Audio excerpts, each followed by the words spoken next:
Praise the lord. దేవుని నామానికి మహిమ కలుగును గాక. ఈరోజు దేవుని వాగ్దానము, ఏలయనగా మీరు మృతి పొందితిరి, మీ జీవం క్రీస్తుతో కూడా దేవుని యందు దాచబడి ఉన్నది. కొలస్సీలు రాసిన పత్రిక 3వ అధ్యాయం 3వ వచనము. ఈ ఉదయకాల సమయంలో దేవుడు మనతోనే నేరుగా మాట్లాడుతున్నాడు. ప్రభువైన యేసు క్రీస్తుని రక్షకునిగా కలిగి ఉన్నవారు ఈ లోకానుసారమైన జీవితం విషయంలో మృతి చెందినవారు. ఈ లోకంలో వారు జీవించేది ప్రభువైన యేసుక్రీస్తు కోసమే. అలా రక్షించబడిన జీవము ప్రభువైన యేసుక్రీస్తు చెంత దాచబడి ఉంది.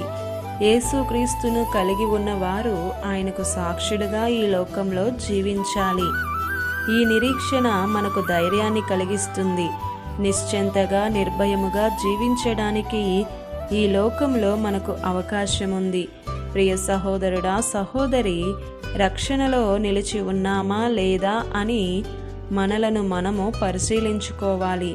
ఈ లోకంలో మనం దేవుని కొరకు బలముగా ఉండాలి, దురుసుగా కాదు. దయ కలిగి జీవించాలి, చేతకాని వానిగా కాదు. దేవుని కొరకు గంభీరంగా ఉండు, కానీ గర్వంతో కాదు.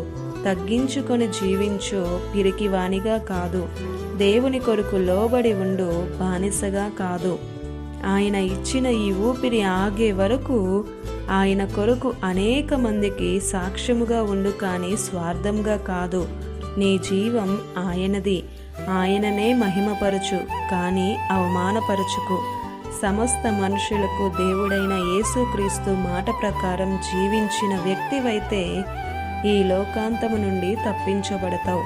కనుక మేల్కొనండి, ప్రార్థించండి, వాక్య ప్రకారం జీవించండి.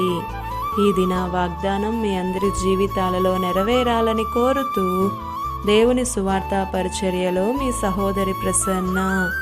God bless you. ఆమేన్.